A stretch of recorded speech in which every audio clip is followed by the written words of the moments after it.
The pre-dawn air tasted like rust and diesel fuel, sharp on the tongue, metallic enough to make teeth ache.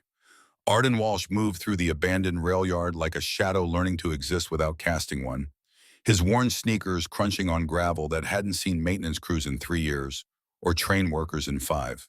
At 11 years old, he'd learned that the best scrap metal appeared just after midnight deliveries to the old industrial warehouses.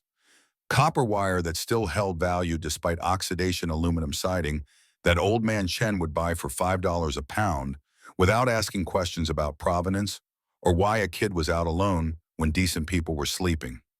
The money-bought things St. Teresa's orphanage couldn't provide from their threadbare budget stretched across 23 children who nobody wanted. Deodorant that didn't smell like industrial cleaner mixed with false promises.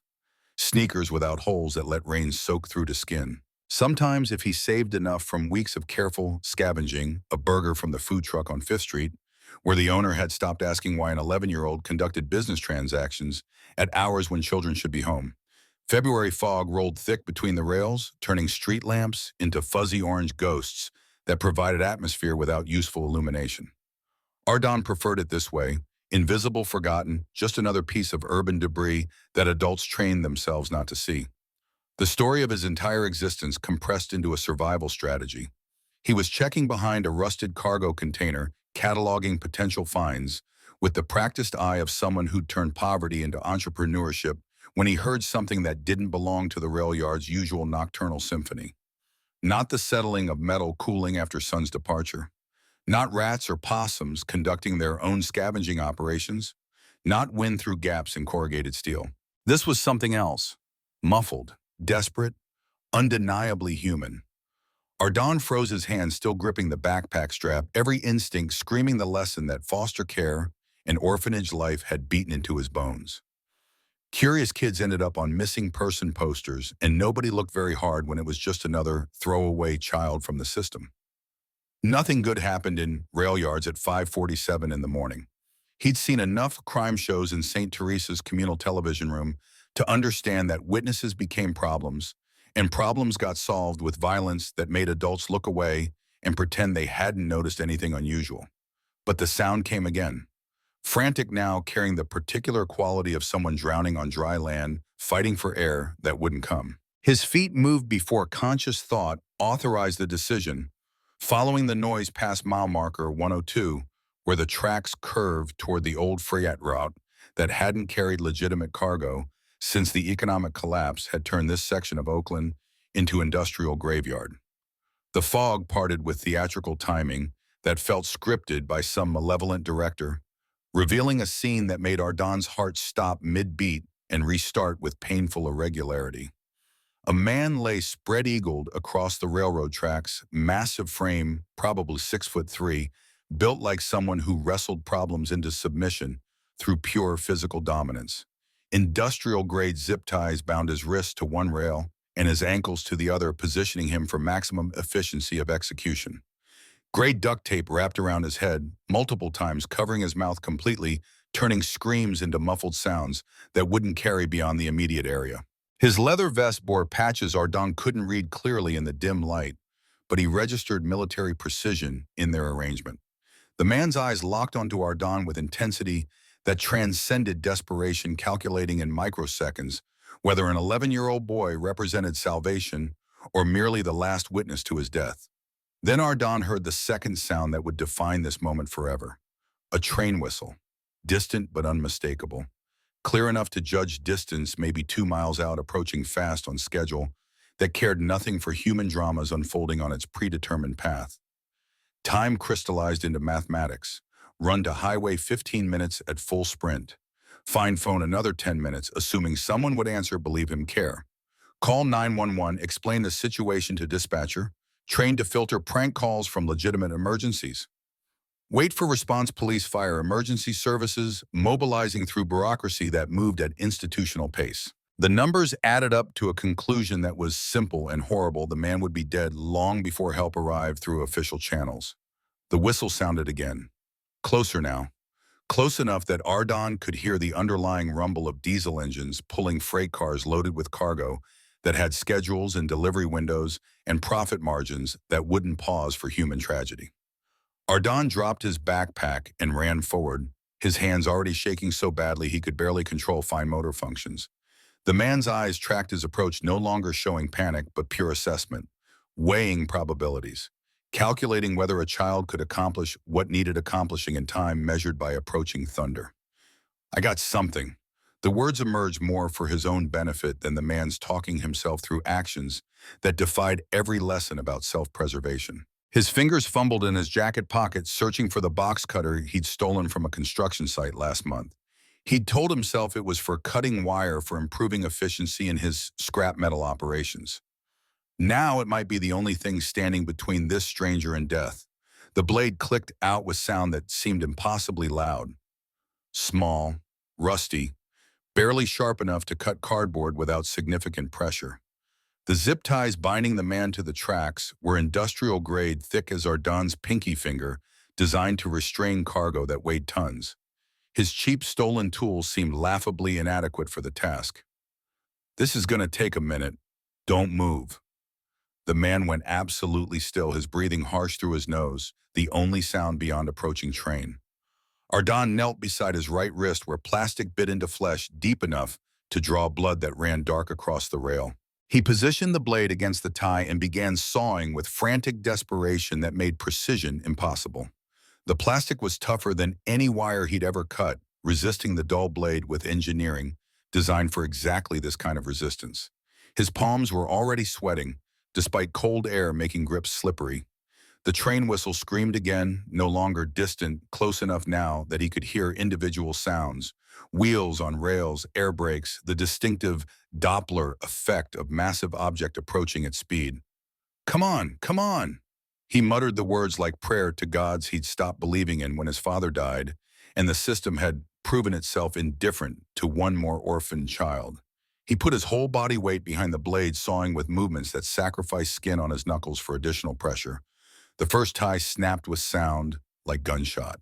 The man's right arm came free immediately, hand moving to claw at the duct tape covering his face with desperate urgency. Ardon moved to the left wrist, his movements becoming more frantic as the train's rumble grew from distant thunder to immediate presence. The blade slipped on sweat-slick plastic, skipping across the tie before finding purchase again. Then it happened that the box cutter's edge caught wrong, slid sideways, and opened a gash across Ardon's palm from base of thumb to heel of hand. Blood welled up hot and fast, shockingly bright in the dim light, but stopping meant death for both of them. He ignored the pain that screamed through nerve endings and kept sawing his blood, making everything slippery, making the blade skip and slide with each stroke. The second tie broke. The man ripped the last section of duct tape away, his voice emerging rough as gravel scraped over broken glass. "Legs. Kid the legs." Ardon scrambled to the ankle restraints, his injured hand leaving red smears on everything he touched. The train's headlight cut through fog like lighthouse beam on stormy coast and illuminating them in harsh white glare that made every detail hyper-real. The engineer would see them. Had to see them. But freight trains loaded with thousands of tons of cargo didn't stop on a dime. Even if the engineer slammed emergency brakes at this exact moment, momentum and physics would carry the train through this spot with unstoppable force. His vision tunneled until nothing existed except the blade, the plastic, the sawing motion that tore skin from his injured palm with each stroke. The train's horn blasted long, sustained shriek. It meant the engineer had seen them and couldn't stop warning them to clear the tracks before physics delivered its inevitable verdict. The left ankle tie snapped. Last one. The man reached down with his freed hand, grabbed Ardon's wrist box cutter and all, and together they attacked the final restraint with combined strength that made the blade bite deeper. This train was close enough now that Ardon could feel vibration traveling through rails into his bones, could smell hot metal and ozone and diesel exhaust, could see individual rivets on the locomotive's cowling. The final tie broke. The man grabbed Ardon by the jacket and rolled hard, pulling them both off the tracks and into the drainage ditch that ran parallel to the rails. They hit gravel in a tangle of limbs just as the freight train roared past, close enough that wind suction nearly pulled them back toward the wheels. The noise was overwhelming physical force that turned thought impossible and reduced existence to pure sensation. 50 cars, 60, 70. Ardon counted them mechanically. his face pressed into gravel and motor oil residue. The man's arms still locked around him like steel bands, preventing any possibility of movement. He couldn't breathe properly with the weight crushing his chest. Couldn't think beyond the immediate reality of having survived something that should have killed them both. Finally, blessedly, the last car passed, its red taillights disappearing into fog like accusatory eyes fading from view. The man released him and collapsed onto his back chest, heaving with effort that suggested internal injuries beyond the obvious external damage. In the sudden silence that felt deafening after the train's passage, Ardon could hear both of them gasping for air, like drowning victims breaking surface. "You okay?" The question emerged from Ardon automatically social conditioning that demanded checking on others' welfare even when his own hand was bleeding steadily and his entire body trembled with shock and adrenaline crash. The man turned his head, and for the first time Ardon saw him clearly in the growing dawn light that was beginning to burn through fog.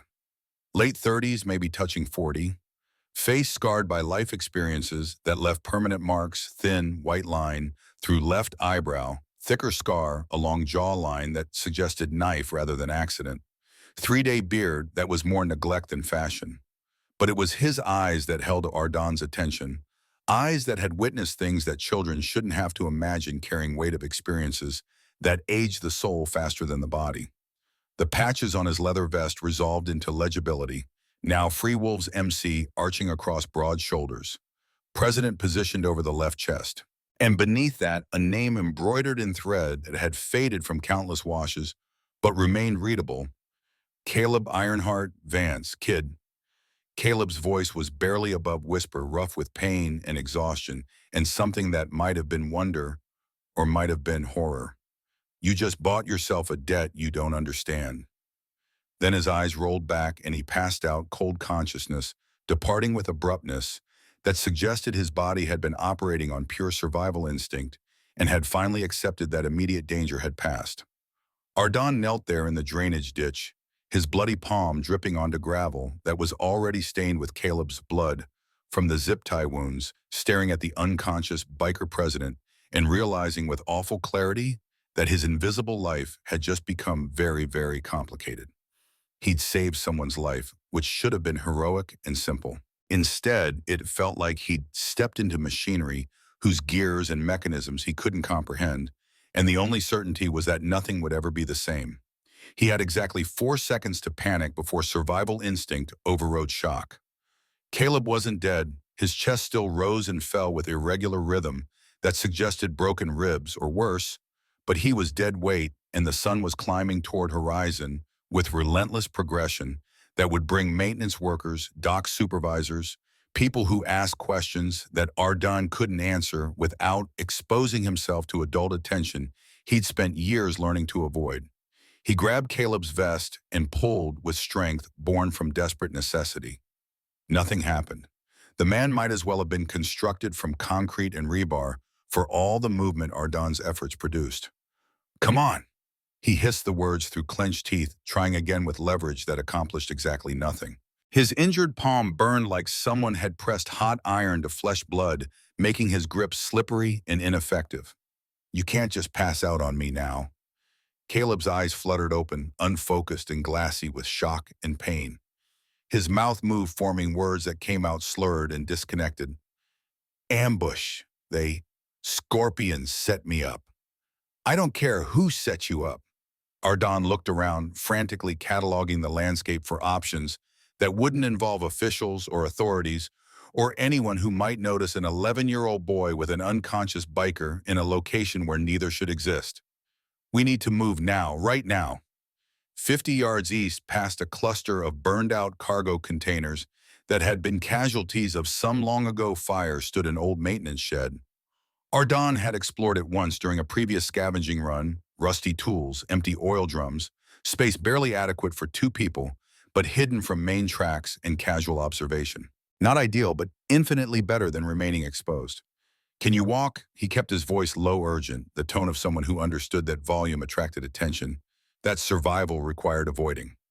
Caleb tried to sit up and immediately winced, his hand going to his ribs with pressure that suggested damage beyond simple bruising. "Kick me before they tied me down." "Think something's broken." Doesn't matter. We stay here, someone's going to find us. And I don't think your friends were the ones who left you on those tracks. That penetrated through Caleb's pain-fogged consciousness.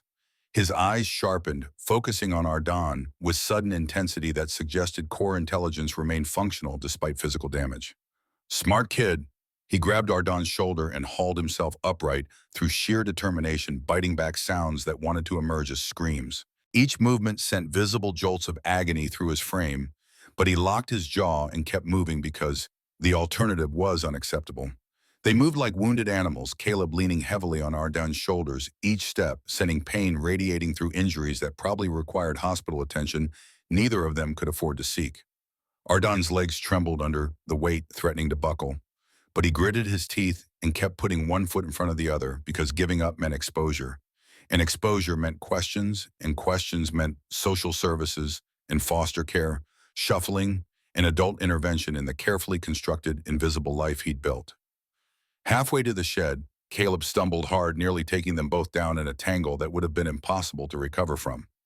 His breathing had taken on wet quality that suggested punctured lung or internal bleeding or complications that Ardon's limited medical knowledge couldn't diagnose. I got you. The words emerged with more confidence than Ardon felt, compensating for uncertainty with determination. 20 more feet. While Caleb's question came out barely audible, each word costing visible effort. Why didn't you just run? Ardon didn't have a good answer. He'd asked himself the same question the moment he'd pulled out the box cutter, and again when the blade had sliced his palm, and constantly during the desperate sawing that had cut seconds so fine that death had missed by margins too small to measure. He'd questioned every decision that had led to this moment of supporting a stranger's weight while his own body threatened to collapse. Seemed like a bad way to die. The answer emerged inadequate but honest, the best explanation he could offer for impulses that defied rational self-interest. They reached the shed and Ardon shouldered the door open, the corroded hinges protesting with squeals that sounded impossibly loud. Inside smelled like motor oil and decay air, thick with decades of accumulated neglect. He helped Caleb slide down against the far wall, then collapsed beside him, his lungs burning from exertion and his hand throbbing with each heartbeat. For a long moment, neither spoke, both too exhausted for conversation beyond breathing. Caleb examined his wrists where zip ties had carved deep grooves into skin, blood still seeping from wounds that would scar. His face had gone pale beneath the weathering sweat beading on forehead, despite morning chill that made breath visible. You're bleeding. He nodded toward Ardon's hand, the observation carrying professional assessment that suggested military or emergency services background. So are you. I've had worse. Caleb pulled off his vest despite obvious pain the movement caused, then stripped off his black t-shirt underneath with surprising strength for someone who'd nearly been executed minutes earlier. He tore the shirt into strips with practiced efficiency that spoke to field medicine experience, movements economical despite trembling hands. Give me your hand. Ardon hesitated, instinct warring with need. Trusting adults had never worked out well in his experience. But his palm was bleeding steadily, and infection and wounds acquired through saving someone's life seemed like particularly unfair irony. He extended his injured hand. Caleb wrapped it with surprising gentleness, his calloused fingers working the makeshift bandage tight enough to apply pressure without cutting circulation. The fabric immediately began soaking through with blood, but the flow slowed to manageable seepage. That'll hold until you can get it cleaned proper. Might need stitches. Can't go to hospital. They'll call social services. Caleb's eyes narrowed with understanding that came from personal experience rather than abstract sympathy. Orphanage. How'd you know? Seen that look before. Kids who've learned to be invisible because visibility equals vulnerability. He finished tying off the bandage, then started wrapping his own wrists with remaining strips. What's your name? Ardon Walsh. The name hit Caleb like physical blow. He went absolutely still, his hands freezing mid-wrap, his eyes snapping to Ardon's face with intensity that bordered on violence. The air in the shed changed, charged with electricity that made hair stand on arms. Walsh, Daniel Walsh's kid. Ardon's breath caught in his throat. Nobody had mentioned his father's name in months except in past tense during caseworker meetings where they discussed the deceased with clinical detachment that made death sound like paperwork error. Hearing it spoken with recognition and emotion by a stranger tied to railroad tracks felt like ghost reaching from beyond to touch present with cold fingers. "You knew my dad." Caleb sat up straighter despite protesting. Ribs grabbed Ardon's shoulders with both hands, his grip urgent enough to border on painful. His voice emerged rough with emotion that transcended physical pain. "Danny was my brother. Not blood better than blood. Afghanistan 2012 second tour. He pulled me out of burning Humvee after IED blast took out our convoy. Saved my life while rounds were still cooking off in the fire. I owed him everything." His voice broke on the last word, hands tightening on Ardon's shoulders before releasing as if contact burned. "6 months ago, they told me workplace accident. Forklift malfunction at the warehouse. I went to the funeral. Saw you there in the back row, the kid who didn't cry while everyone else was falling apart. I don't cry much anymore." The words emerged flat statement of fact rather than seeking sympathy. "Your dad talked about you constantly. Showed me pictures, birthday parties, school events. That time you built a volcano for science fair that actually worked. My boy Ardon, smartest kid you'll ever meet." He was so damn proud. Caleb's hands were shaking now, tremors that had nothing to do with physical trauma. "Danny's dead and I couldn't protect him. But I can protect you. I will protect you. That's blood debt, kid. That's sacred." The statement landed with weight that Ardon felt in his chest, recontextualizing everything that had happened in the past 20 minutes. He hadn't saved a random stranger. He'd saved his father's closest friend, a man who considered Daniel Walsh not just comrade but brother, who carried obligation that transcended circumstance. What happened on those tracks, Ardon needed to understand what he'd stepped into, what machinery he'd inserted himself between. Caleb finished wrapping his wrists, his expression hardening into something dangerous beneath the pain. "Scorpion's MC wanted me dead. Not just dead, wanted it to look like Iron Saints killed me. Tie the president of Free Wolves to railroad tracks, make it look like execution, start a war between two biggest clubs in the region. While we're tearing each other apart, Scorpions take over the territory we're too busy bleeding to defend. But I saved you, so the plan didn't work. Which means Scorpions have a problem." Caleb pulled out a phone from inner vest pocket, screen cracked but miraculously still functional. "They can't let word get out that they tried and failed. Makes them look weak, desperate, incompetent. So they'll tie up loose ends, eliminate witnesses, make sure the story they wanted told is the only story that exists." The implications settled over Ardon like winter fog, cold and inescapable. "What does that mean?" Caleb's thumb hovered over the phone screen, accessing features that Ardon couldn't see from his angle. "Means you're in danger now, kid. Anyone who helped me becomes target. Anyone who knows their plan failed becomes problem that needs solving. Welcome to the war you didn't ask to join." He pressed something on the phone, then tucked it back into his vest. "My second-in-command, Rook. He's going to come get me. He's going to want to know who helped, how I got free. I can lie, say I managed it myself, but your blood on my vest tells a different story." Ardon looked down at his bandaged hand, then at the dark stains on Caleb's leather, where arterial spray had marked the Free Wolves insignia with crimson testimony. "They're going to know anyway." His voice came out barely above whisper, the weight of consequences pressing down on chest that already hurt from Caleb's rescue grip. "Yeah, they are."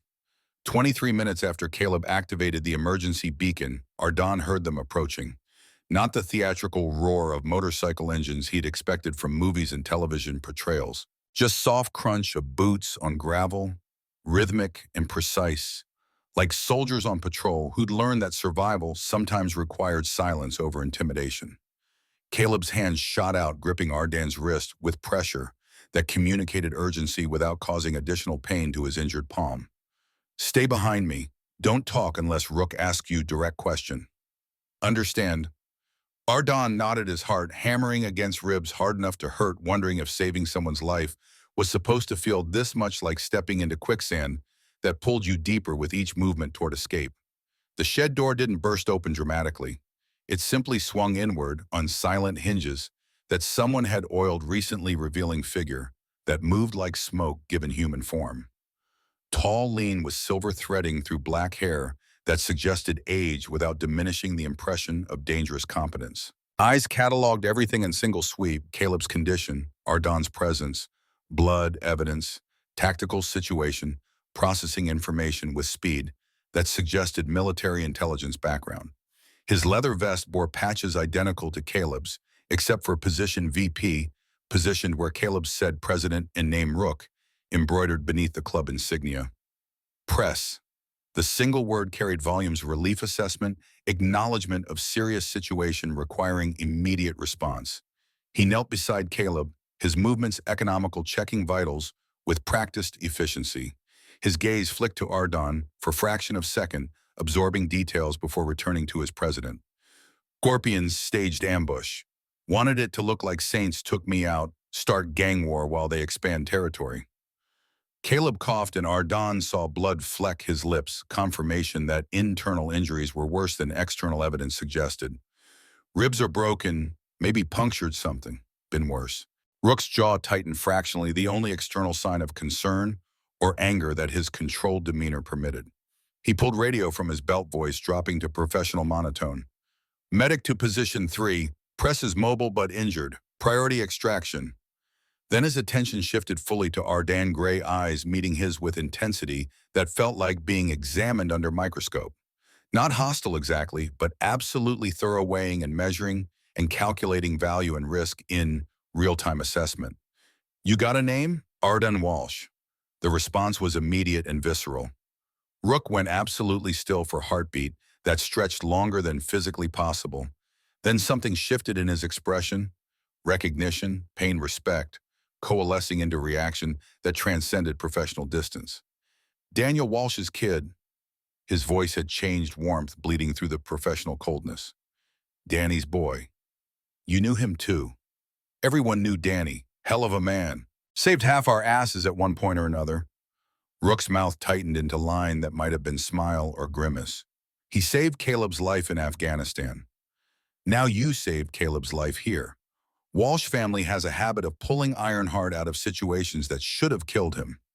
2 more men entered the shed, moving with same eerie precision. One carried medical bag that suggested field training rather than civilian emergency services. The other held black duffel whose contents Ardon couldn't guess, but suspected involved weapons or equipment that wouldn't pass casual inspection. They worked on Caleb without words, checking vitals, wrapping ribs with practiced efficiency that came from treating combat injuries under less than ideal conditions. Kid's in shock. The medic spoke without looking up from his work. Cut on his palm, needs cleaning. Might need antibiotics to prevent infection. Handle it. Rook's command was absolute, not request but directive that expected immediate compliance. Ardon wanted to protest to insist he was fine, but his bandaged hand was throbbing with pain that made fine motor control nearly impossible, and his entire body had started shaking with delayed shock now that immediate danger had passed. The medic unwrapped Caleb's makeshift dressing, revealing gash that looked worse now that blood had clotted around edges, and cleaned it with something that burned like acid eating flesh. Keep it dry. Change bandage twice daily. Any redness or swelling beyond immediate area, you need real medical attention. The medic's voice was professional, detached, delivering information without emotional investment. You're lucky. 1/4 inch deeper, and you'd have nerve damage that would affect grip strength permanently. Thanks. Ardon's voice emerged smaller than intended, the word inadequate for medical care, provided without questions about insurance or guardian consent or any of the complications that would have arisen in official emergency room. Outside the shed, Ardon could hear engines, now multiple motorcycles positioned in perimeter that suggested security rather than transportation. Protection or prison, he couldn't determine which, and suspected the distinction might not matter in practice. Caleb was on his feet with assistance from 2 men who supported his weight without making the help obvious. His face had regained some color, though breathing remained labored and painful. Get me to safe house, and Rook kid comes with us until we figure out cleanup.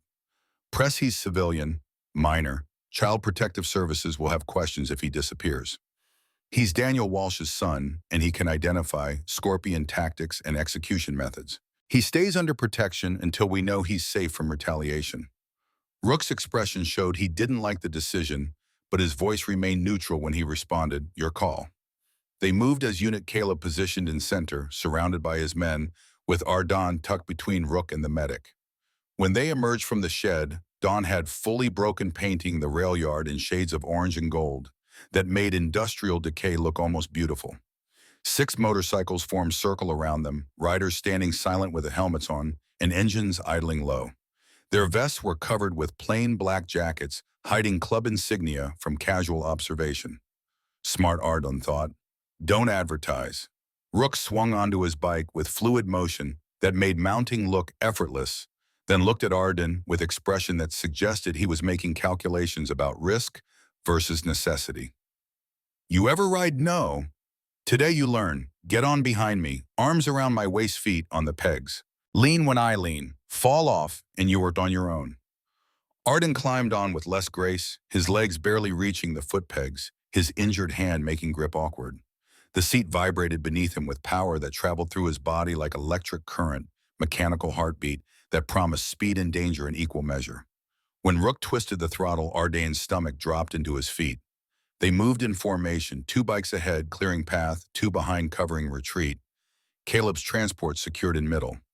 No speeding, no showing off, obeying every traffic light and stop sign with discipline that made them invisible, despite being 6 motorcycles traveling together, blending into morning commuter traffic like they were just citizens heading to legitimate employment rather than motorcycle club extracting their president from attempted execution. 20 minutes later, they pulled into industrial complex that looked abandoned from street view, broken windows, faded paint, chain link fence that seemed more decorative than functional.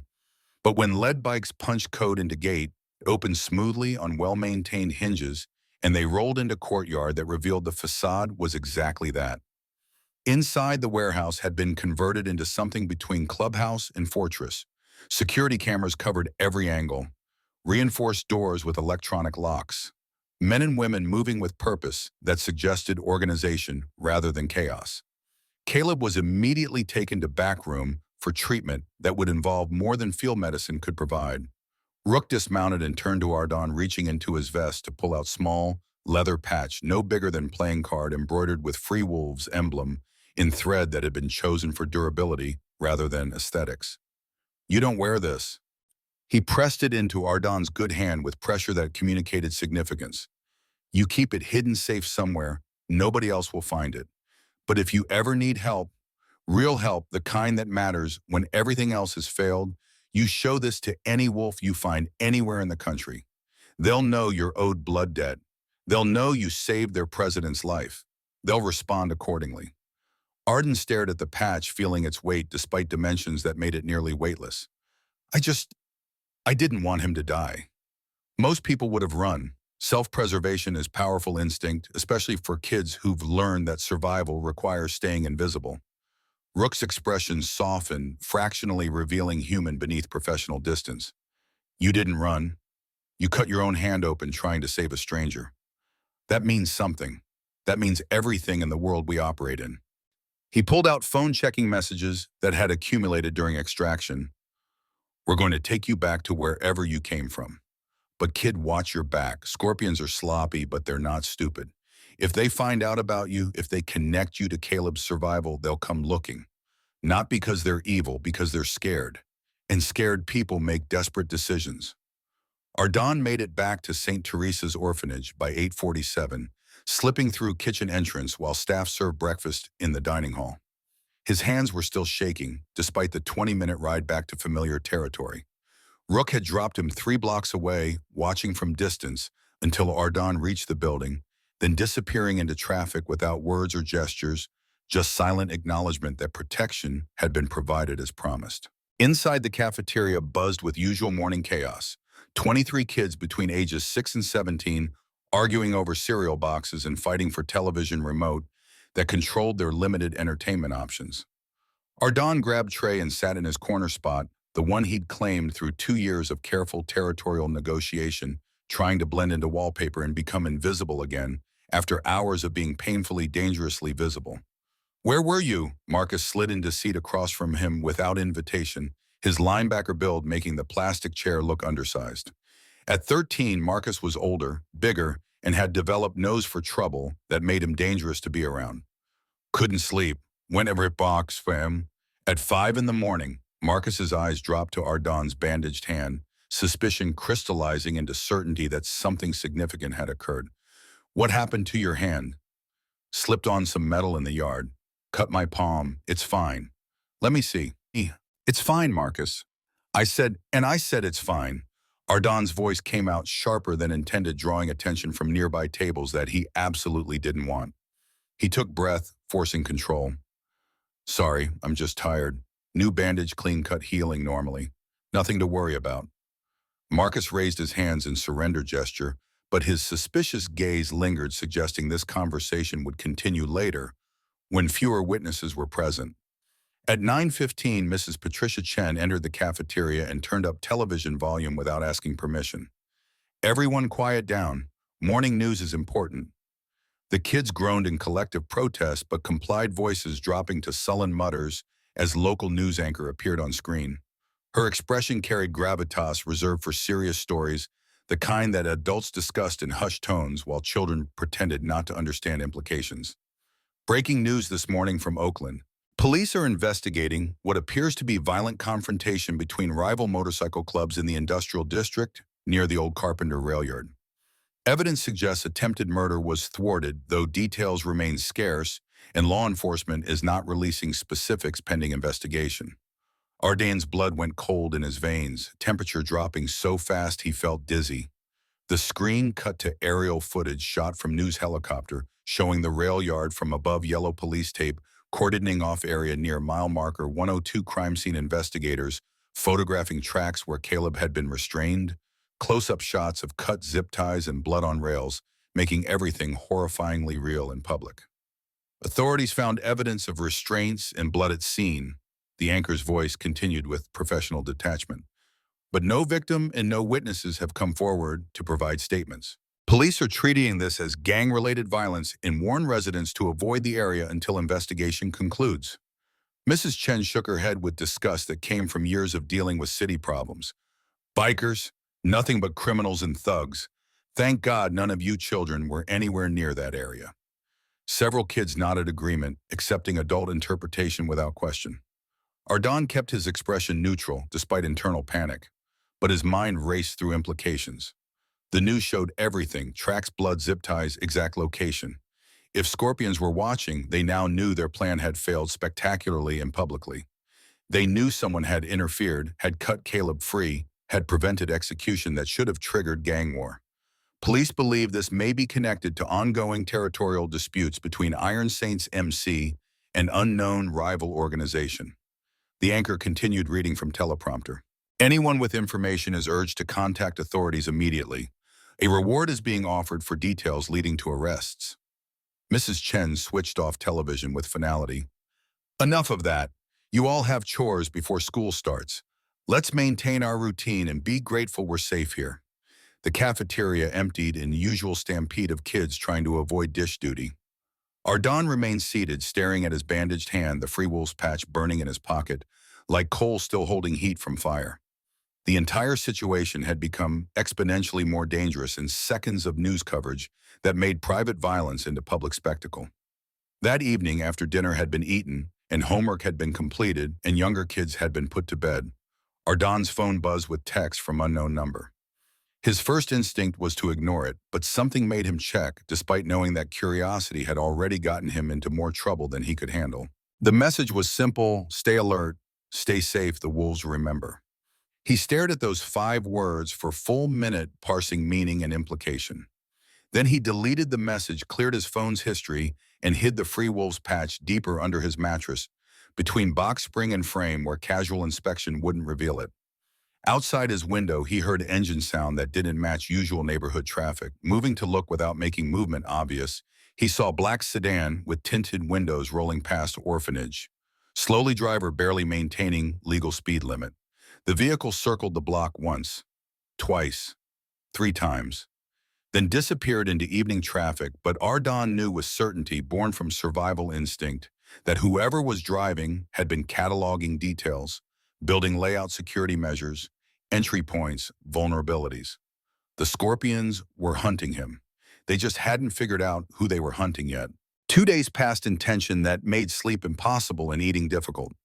Ardon jumped at every sound, car doors slamming, outside footsteps in hallways that belonged to other kids or staff, the creak of his bedroom door at night when building settled.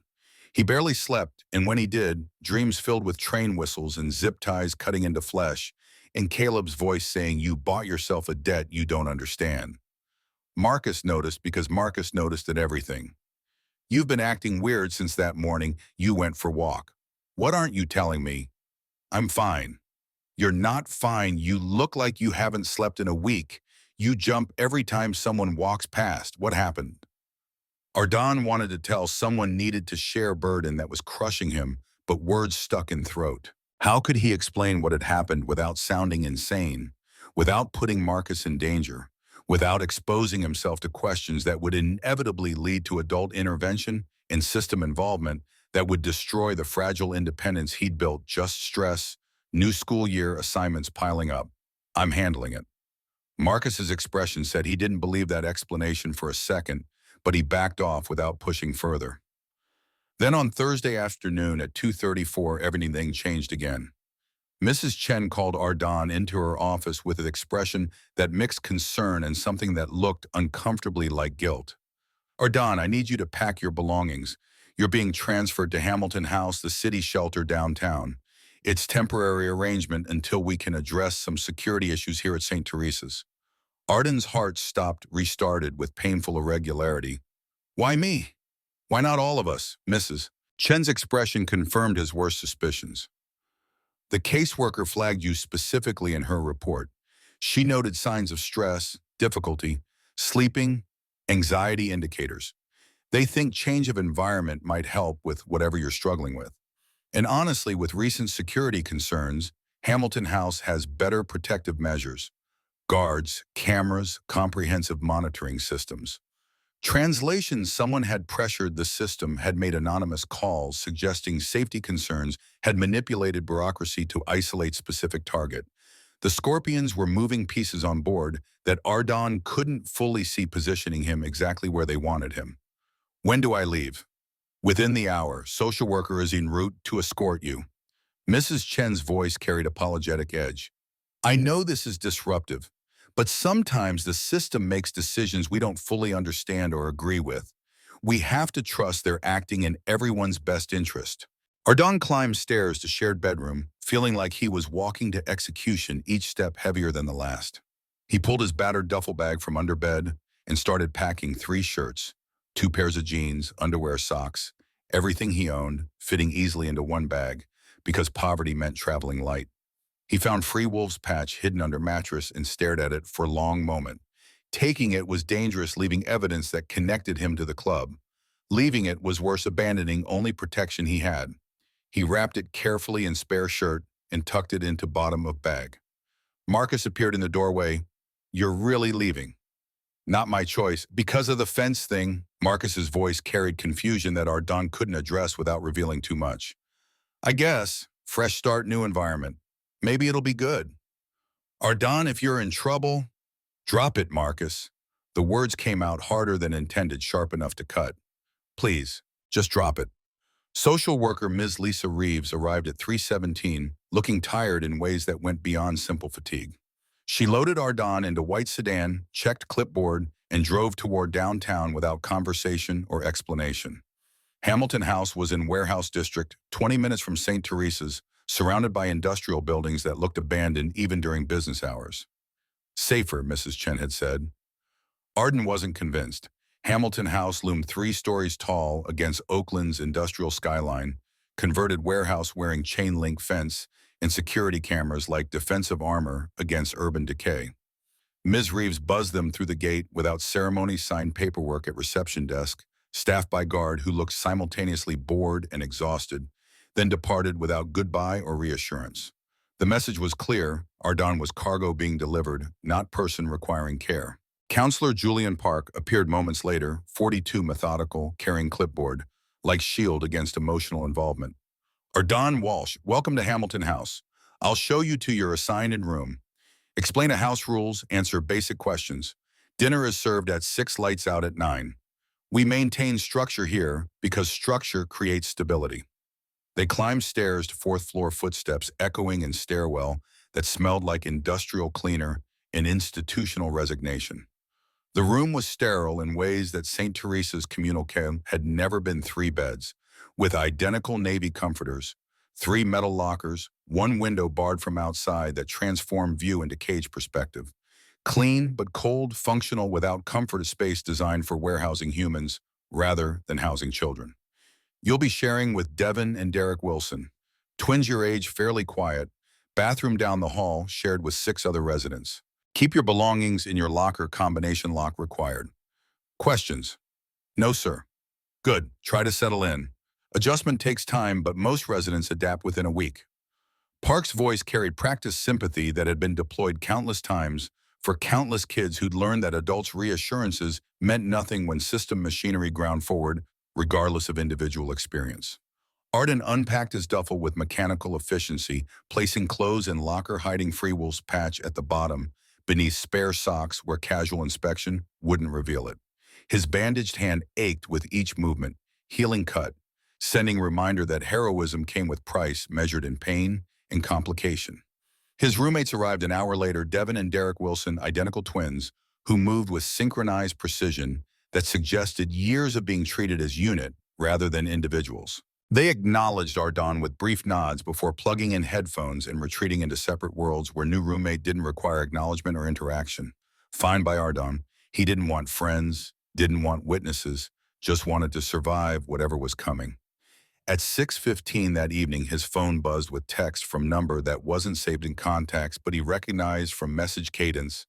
New location confirmed. We're repositioning surveillance. Harder to watch you at Hamilton House. More cameras, more official oversight, more complications. Stay alert. Follow rules. Don't draw attention. Ardon typed reply with his good hand. Understood. Why did they really move me? Response took longer this time. Delay suggesting consultation or debate. Scorpions probably pressured system through anonymous channels. Safety concerns at St. Teresa's, claims about inadequate security. Forces transfer gets you isolated away from familiar environment and people who know your routines. Easier to reach you in new place where you're off balance. His hands shook, typing next question. So I'm bait. You're protected. We won't let them touch you. But we need you to be smart, careful, aware. Don't trust anyone we haven't cleared. Don't wander outside designated areas. Any suspicious activity, you contact us immediately. 6 blocks away in Free Wolves' safe house, Rook sat across from Caleb at wooden table scarred by decades of use. Detailed map of downtown Oakland spread between them, red pen marking Hamilton House location with annotations about sight lines and approach vectors. Caleb's ribs were wrapped tight beneath clean shirt, face still pale, but eyes sharp with focus that transcended physical limitations. Hamilton House's fortress compared to St. Teresa's. Rook's pen traced perimeter as he spoke. Cameras cover every entrance. Guards rotate 8-hour shifts. Electronic locks on all exterior doors. Checkpoints for anyone entering or leaving. We can't maintain close surveillance without being spotted by security or caught on footage that might be reviewed. Then we go indirect. Who works there? Who has access, gear to wear, or vulnerabilities in their system? Running backgrounds on all staff now. 3 guards on rotation, 2 counselors including Park. 1 director who works days only. Building itself is solid, reinforced doors, fire escapes that set off alarms if accessed without authorization code. Caleb leaned back in his chair, wincing as movement pulled at healing ribs. Doc Flynn's surgery had addressed internal bleeding in punctured lung, but recovery would take weeks that they didn't have. Scorpions forced this move. They're setting something up, positioning pieces for endgame we can't fully see yet. Agreed, but what's their play? They can't just grab kid from city shelter. Too many witnesses, too much official attention, too much heat that would bring every law enforcement agency down on them. They don't need to grab him. Caleb's voice went cold with understanding, born from years of reading patterns and anticipating moves. They just need to scare him into running. Kid runs, gets lost in system, disappears into foster care shuffling, or worse. No witnesses, no evidence, no connection back to them. Clean elimination disguised as bureaucratic failure. Rook's jaw clenched. We need to accelerate legal option. How long until we can petition for guardianship? Without solid legal case weeks, maybe months. I've got prior arrest record assault charges from 10 years ago, even though they were eventually dropped. Any family court judge is going to look at motorcycle club president requesting guardianship of minor child he met days ago and laugh us out of court. We need ironclad case character witnesses, financial documentation, home study results. Process takes time we don't have. Then we build case fast. Character witnesses from charity work. Veterans Riding Foundation records clean financial statements showing legitimate business income. Make it impossible for them to deny based on prejudice alone. It's still long shot at best. Caleb stood despite pain, pacing with a controlled aggression that channeled frustration into movement. That kid saved my life. More than that, he's Daniel Walsh's son. Danny was my brother in every way that matters. I owed him everything, and I couldn't save him when scorpions took him out. But I can save his boy. I will save his boy. That's blood debt, Rook. That's sacred. Even if it costs the club. The question hung in air like blades suspended by thread. Rook's expression showed conflict between loyalty and pragmatism, between honoring debt and protecting brotherhood that extended beyond single individual. What are you saying?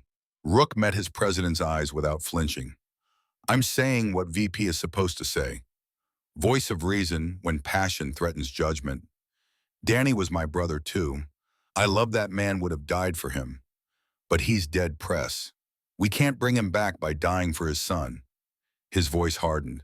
Protecting our Don is right thing morally, but tactically, strategically, we're putting entire club at risk. Scorpions know we're involved now. If they escalate, if this becomes full war, or we're talking casualties, maybe deaths, brothers and sisters bleeding because we chose to protect one kid. Is that trade you're willing to make? System failed Danny. Caleb's words came out flat, absolute. He witnessed Scorpion's drug operation at that warehouse where he worked, tried reporting it through proper channels. Evidence disappeared. Investigations stalled. 2 weeks later, convenient forklift accident. You think that was coincidence? Rook went absolutely still. You're saying Scorpions killed Daniel Walsh. You're saying it was murder, not accident. I'm saying Danny died because he did right thing and system protected criminals instead of witness. I'm saying corrupt cops buried evidence to protect gang operations. I won't let that happen to Ardon. Not while I'm breathing, not while I can do something about it. Even if it costs everything we've built. The club exists to protect family Rook. That's foundation, that's core principle. Ardon is family now. If we abandon him because it's dangerous or inconvenient, then what are we?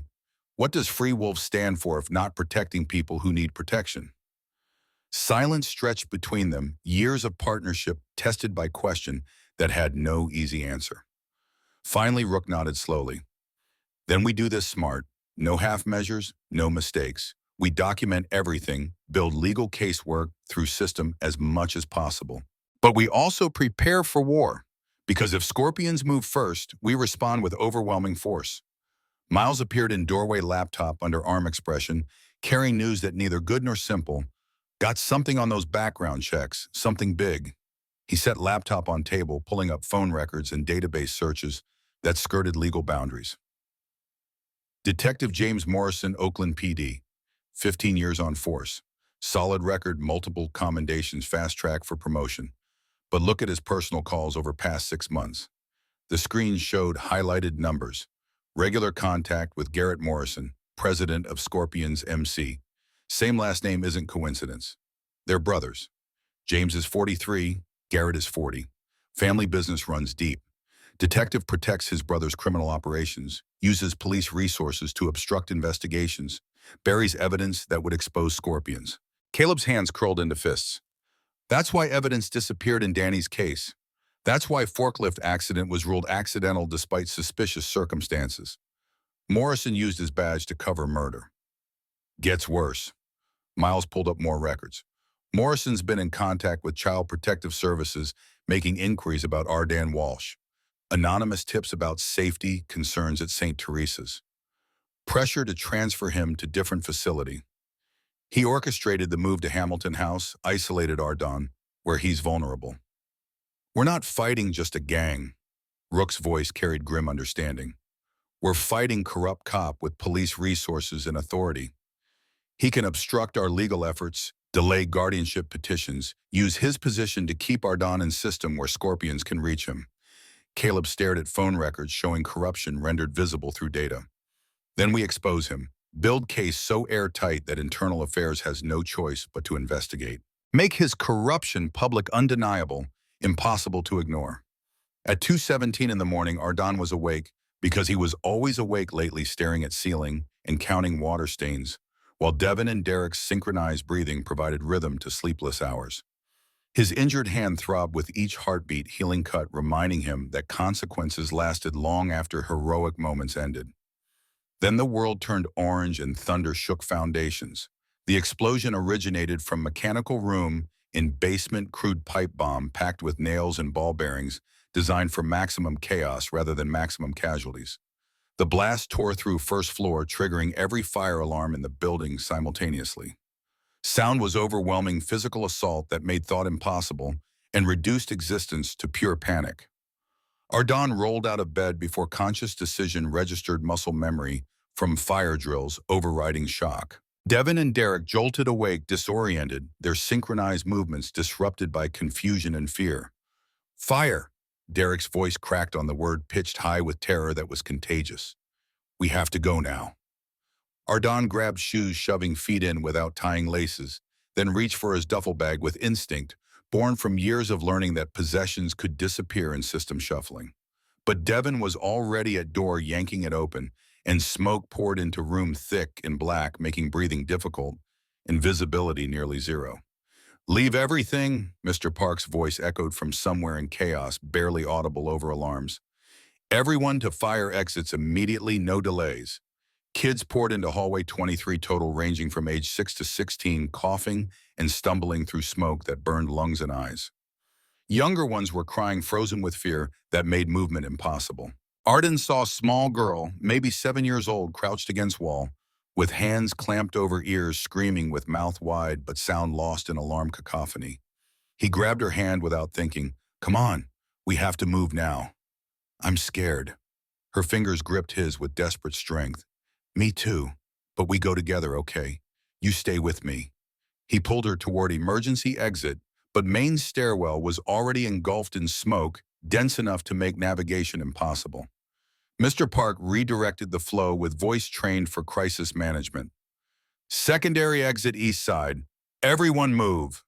The group surged toward east stairwell in bottleneck that threatened to become stampede.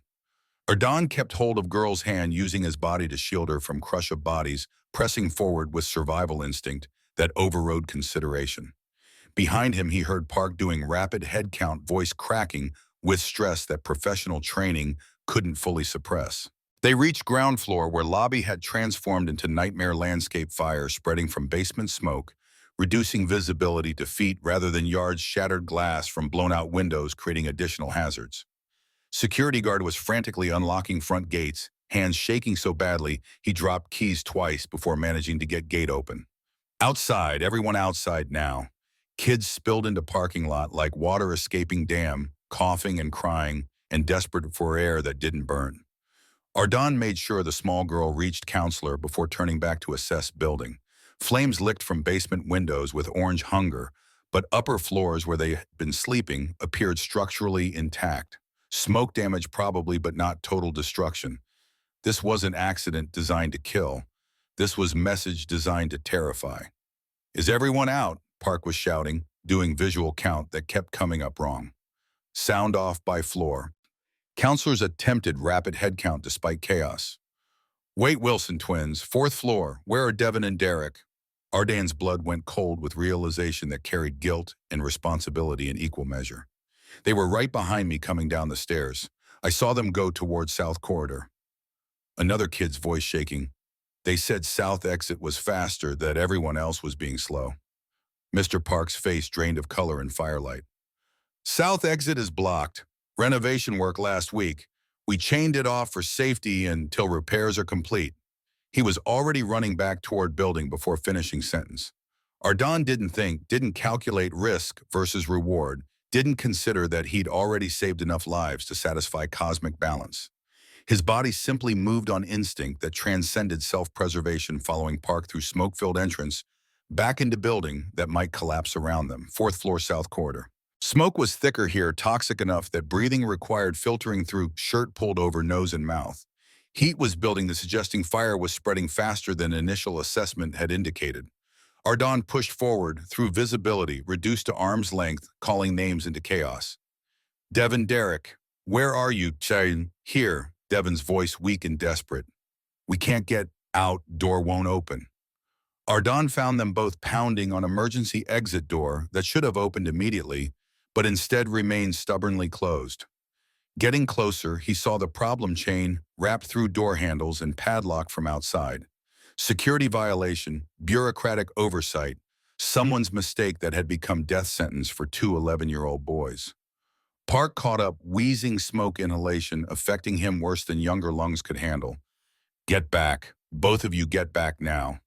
He threw shoulder against door with force born from desperation. Once. Twice. The chain held firm, industrial-grade steel, laughing at human effort. Fire extinguisher. Ardon spotted one mounted on wall, grabbed it, despite protest from healing hand, passed it to Park, who immediately understood the plan. Park used extinguisher like battering ram, focusing impact on chain's weakest point, where padlock connected. Metal screamed under repeated assault. Third impact and chain snapped with sound like gunshot.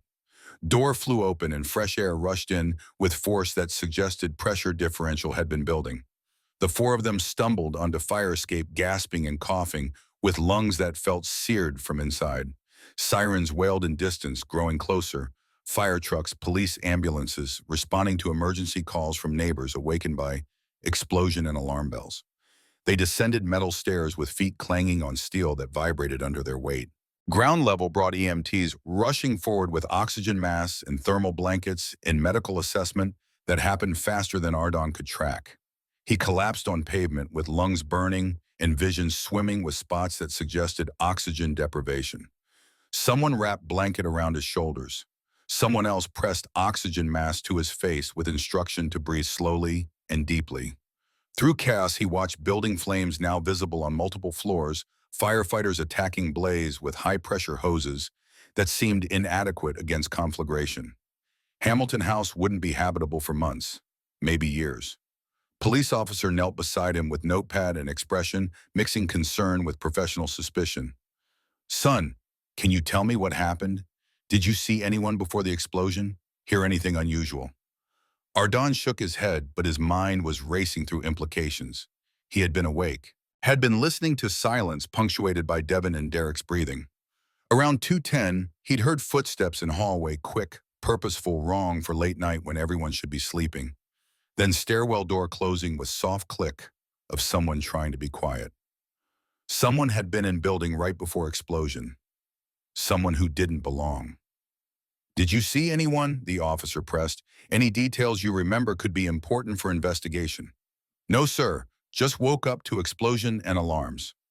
6 blocks away in parked van, Rook watched through binoculars as emergency vehicles surrounded Hamilton House with organized chaos of professional response. Explosive device confirmed. Bomb squad is on scene processing evidence. No casualties reported, everyone got out. His radio crackled with update from the surveillance team. Target spotted. EMTs have him, he's alive, and apparently helped with evacuation. Kid went back into burning building after getting out. Of course he did. Rook's voice carried mixture of respect and concern. Walsh family genetics don't include self-preservation instinct. Where are scorpions? Surveillance caught 3 suspects fleeing scene on foot. No plates, but we got facial recognition. Running them through database now. Rook pulled out phone, speed dialing Caleb. Press they hit Hamilton House. Pipe bomb in basement. Building's going to be uninhabitable. Silence on other end stretched long enough to suggest Caleb was processing implications rather than searching for response. Then Ardon, alive, helped evacuate younger kids, then went back in for 2 more who got trapped. Kids got more guts than sense. Where are they taking him? That's the problem. State's moving all Hamilton House residents into emergency placement scattered across region. Different facilities, different cities, isolates them, makes protection harder. We lose track, we can't maintain security. How long until they move him? Hours, maybe. They're processing everyone now, calling placement facilities, arranging transportation. Then we're out of time. Caleb's voice turned hard with decision made. Get Elena Foster on phone immediately. We need emergency intervention tonight, not next week. And Rook, get me complete security footage from Hamilton House. Every camera, every angle, every second before that bomb went off. If Scorpions planted it, they left evidence. We're going to bury them with their own mistakes. At 4:37 in the morning, Caleb watched security footage for fifth time, with eyes burning from exhaustion and rage carefully controlled. Timestamp read 2:03 a.m. Figure in dark clothing and maintenance uniform entered Hamilton House through service entrance lock picked with professional efficiency that suggested experience. Person moved with purpose carrying backpack that suggested preparation rather than opportunistic crime. 7 minutes later, same figure emerged, backpack noticeably lighter, and disappeared into night. At 2:17, the explosion registered on camera as flash of light before feed went dead. Faces covered. Rook pointed at screen with pen. But watch movement pattern. Favors right leg consistently, old injury maybe. And their left forearm when he reaches for door. Tattoo. Scorpion tail design. That's Marcus Twitch Delaney, low-level enforcer out of Riverside chapter. Sloppy work. Caleb's voice carried contempt. Left fingerprints on service door handle because he assumed he'd get away clean, that nobody would connect it back to Scorpions. How many kids could have died if evacuation had gone wrong? Rook's question was rhetorical but demanded acknowledgement. 23 plus staff. Call it 30 potential casualties for operation designed to scare one 11-year-old boy. The number hung in air like poison, transforming criminal act into moral atrocity that demanded response beyond legal processes. Caleb stood despite healing ribs, protesting, call everyone from every chapter that owes us favors, every veteran club we've worked with, every charity organization we've supported. East Coast Wolves, Carolina Riders, Texas Brotherhood. I want them here by dawn. Press that's hundreds of riders, maybe thousands if everyone responds.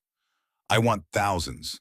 I want every single person who believes in what we stand for, who understands that protecting children matters more than territorial disputes or club politics. This isn't about Scorpions anymore. This isn't about gang war or revenge. This is about kid who saved lives twice and system that's failing him at every turn. Rook studied his president's face, reading determination that transcended personal loyalty. You're not calling them to fight. No, I'm calling them to witness. Caleb grabbed his phone. Hearing is in 6 hours. Elena filed emergency guardianship petition and judge agreed to fast track because of bombing.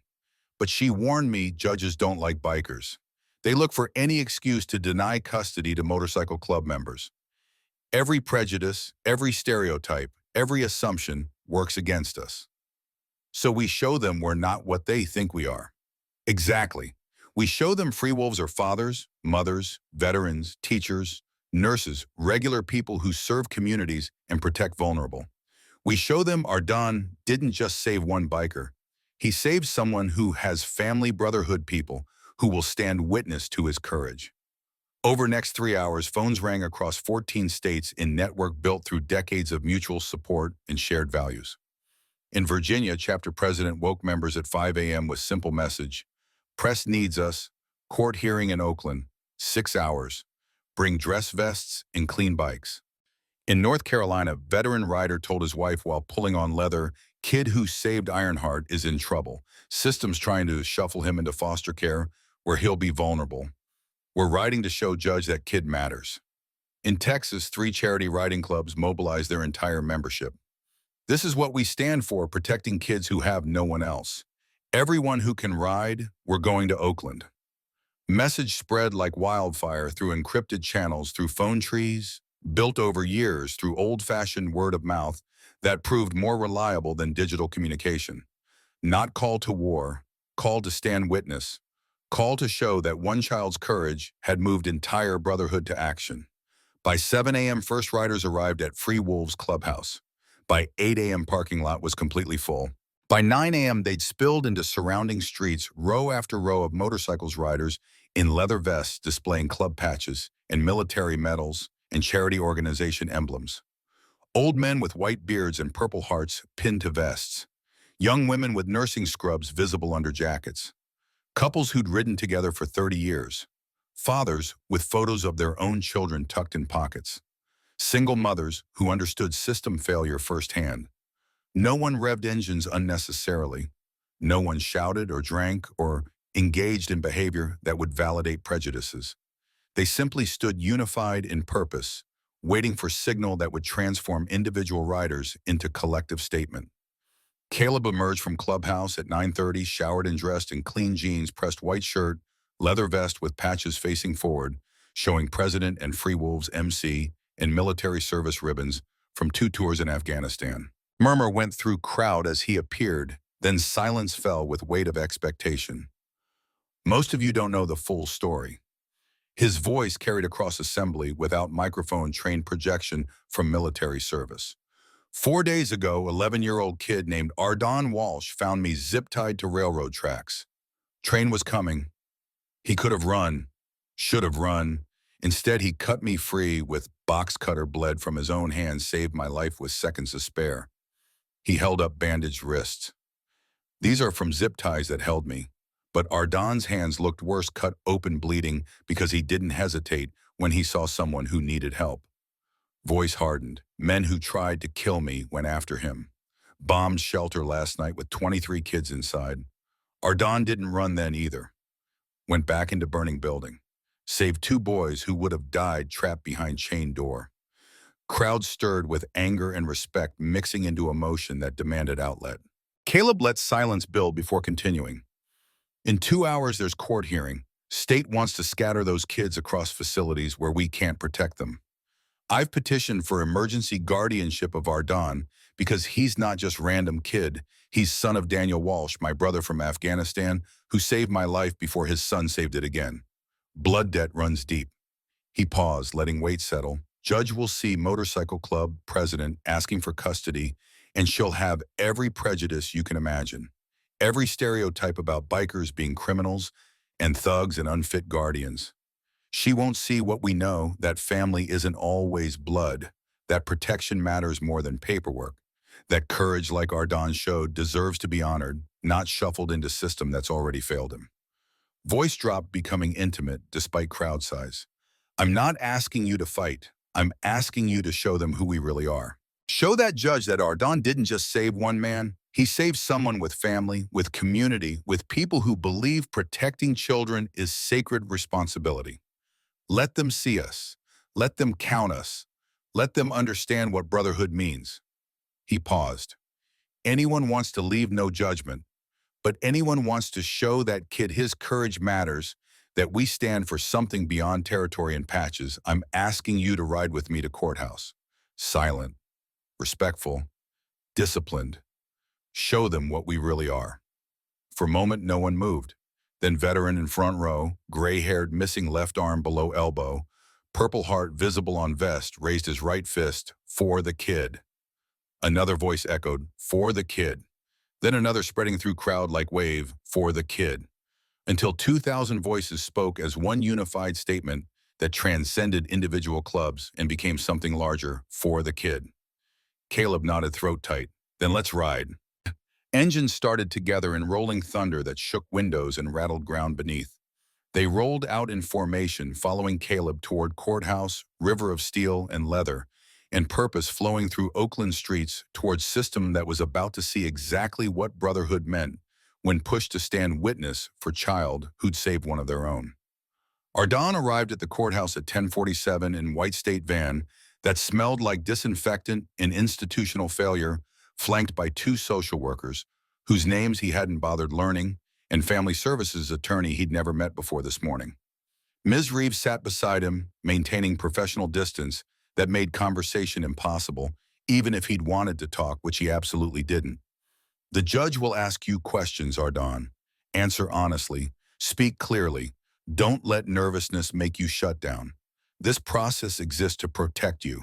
Her voice carried rehearsed reassurance that had been deployed for countless children cycling through system machinery. But Ardon was terrified in ways that transcended normal nervousness. Through van window, he could see courthouse gray stone building designed to intimidate, built-in era when architecture communicated power through mass and severity. Police officers stood on steps looking simultaneously bored and alert. News cameras clustered near entrance drawn by headlines about Hamilton house bombing that had made protecting children suddenly newsworthy. Why are there so many reporters? His voice came out smaller than intended. The explosion made national headlines. Children's shelter bombed, multiple kids endangered. Media wants statements, reactions, someone to blame. The hearing itself is closed to press, but they're hoping for comments afterward from officials or attorneys. Van pulled into courthouse's back entrance, avoiding press gauntlet that would have transformed Ardon into spectacle rather than person. Officer escorted them through security checkpoint and up to third floor, where family court convened in realm that decided children's fates with gavel strikes and paperwork that became permanent record. The hallway was empty except for court staff moving with purposeful efficiency and attorneys checking phones while waiting for proceedings to begin. Ardon sat on a hard wooden bench with Miss Reeves on one side and state's attorney on other. Nobody spoke to him. He was case file problem requiring solution child whose opinion mattered less than adult interpretations of his best interests. At 10:52, he heard something that didn't belong to courthouse atmosphere. Distant rumble like approaching thunderstorm on clear day. Fluorescent lights flickered slightly. Court staff looked up from paperwork confusion, crossing faces trained to ignore distractions. The rumble grew exponentially louder, closer, transforming from background noise into physical presence. Building began vibrating with frequency that made filing cabinets rattle and coffee cups dance on desks. Ardon felt it through, bench through floor, through bones, mechanical heartbeat that promised something massive approaching. What is that? Someone asked question that everyone was thinking. Bailiff rushed to window overlooking street, looked down and his eyes widened with expression, mixing shock and disbelief. My God. Ardon stood, drawn by compulsion. He couldn't name, moved to window, despite Miss Reeves' protest. What he saw made breathing difficult and heart hammer against ribs hard enough to hurt. The street was filling with motorcycles. Not dozens, not hundreds, thousands. They rolled in from every direction like tributaries feeding into river, east and west, north and south, converging on courthouse in formations so precise it suggested military coordination rather than spontaneous gathering. Sound was overwhelming physical force that made windows rattle in frames and floor vibrate beneath feet. Row after row after row. Chrome gleaming in morning sun like armor catching light. Riders in leather vests, faces forward, engines rumbling in synchronized thunder that transcended mere noise and became statement. Ardon couldn't count them all. 300, 500, 1,000. More kept arriving, filling every available space lining both sides of street for blocks in display that transformed urban landscape into something from epic film. Someone call courthouse security immediately. State's attorney's voice pitched high with alarm, barely controlled. We have biker gangs surrounding the building. This is intimidation. They're not doing anything illegal, bailiff interrupted, still staring out window. They're just parking, all of them, legally, in designated spaces and along curbs where parking is permitted. Then in perfect unison, the engines cut. Sudden silence was more deafening than noise had been absence, creating space where shock could expand and comprehension could struggle to form. For heartbeat that stretched into eternity, nothing moved. Then choreographed with precision that suggested rehearsal riders dismounted simultaneously. They removed helmets, revealing faces of every age, gender, ethnicity, mosaic of humanity, united by leather and shared purpose. Old men with white beards and military medals. Young women with determination written in every line of their bodies. Couples who'd ridden together through decades.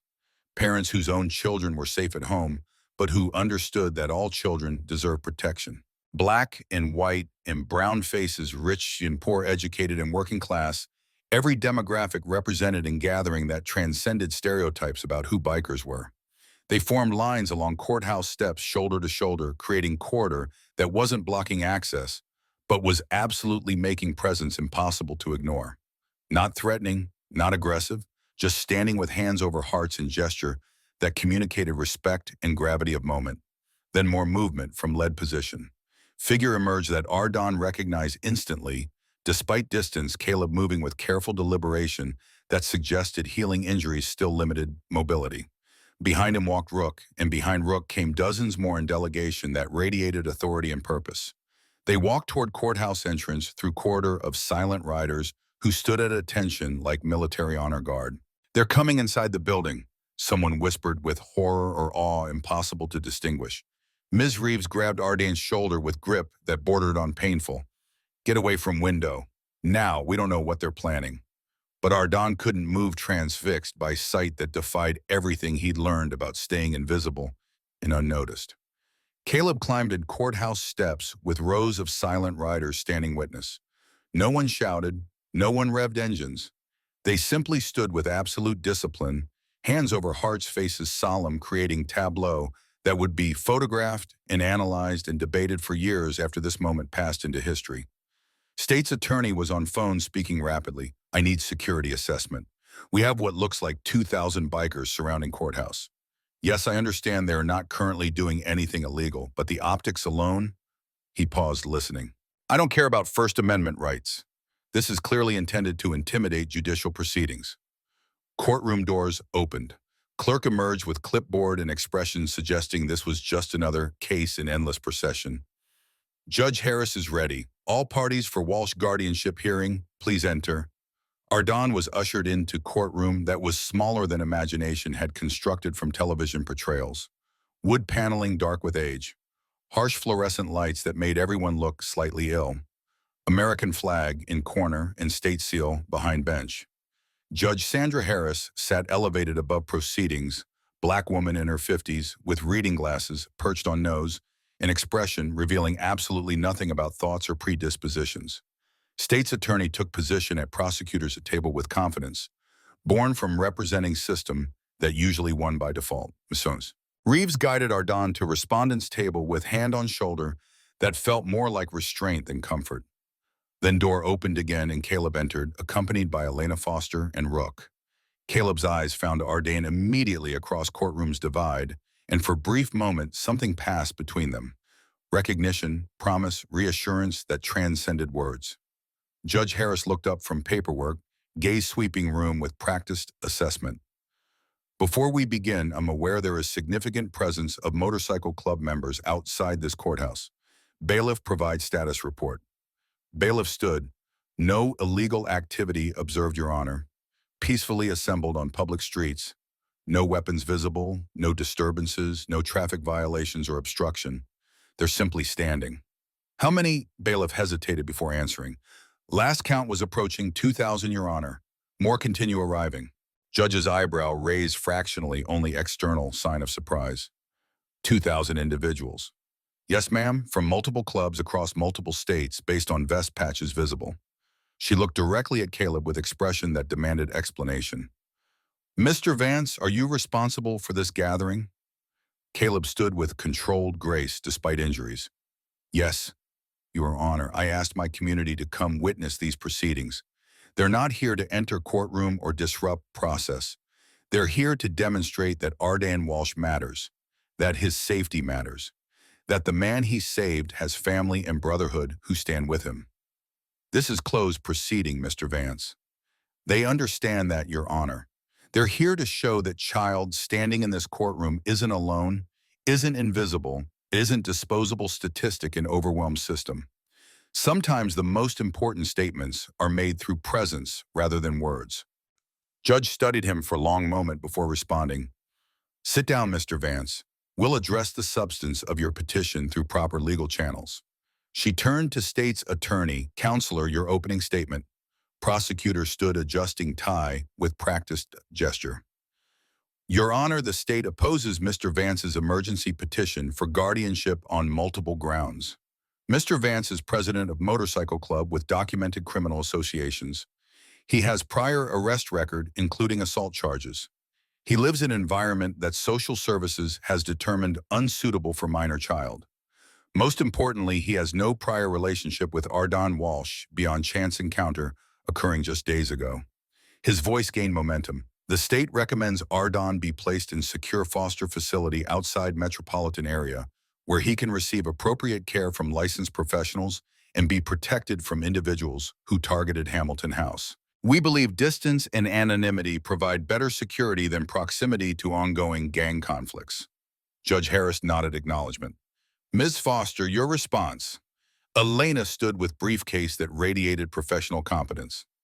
Your Honor, we're not here to argue Mr. Vance is conventional guardian candidate. We're here to argue that Ardan Walsh faces extraordinary circumstances, requiring extraordinary solutions that conventional system cannot provide. She placed thick folder on bench. This documentation contains evidence of credible ongoing threats. Security footage showing individuals tampering with fences at St. Teresa's orphanage. The bomb that destroyed Hamilton House, endangering 23 children. Witness statements placing responsibility on criminal organization that targeted Ardon specifically because he saved Mr. Vance's life when most adults would have avoided involvement. Voice strengthened. Your Honor, Ardon Walsh's hero twice over saved one life on railroad tracks, saved two more lives in burning building. And the system designed to protect children is failing him catastrophically at every turn. We're asking court to recognize that protecting this child requires thinking beyond conventional solutions. Judge opened folder beginning to review evidence with expression that remained professionally neutral. 11 minutes passed in complete silence while she read documentation, examined photographs, studied witness statements. Finally, she removed reading glasses and looked directly at Arden with gaze that felt like X-ray penetrating surface to assess substance. Mr. Walsh, please approach the bench. Arden's legs trembled, standing threatening to collapse under weight of moment. Ms. Reeves started to rise with him, but Judge shook head firmly. Alone, please. This is conversation between me and the child whose future we're deciding. He walked forward with each step echoing in silent courtroom, stopped before bench craning, neck to meet Judge's gaze from position that emphasized power differential built into system architecture. Do you understand why you're here today? Her voice was gentler than expected, carrying warmth that contrasted with stern courtroom demeanor. Because people are trying to hurt me, because of what I did. And what exactly did you do? Swallowing hard, I saved someone's life.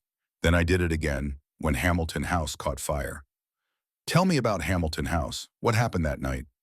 There was explosion in basement. Fire spread fast. Everyone was scared, running for exits. I helped little girl who was frozen, got her outside.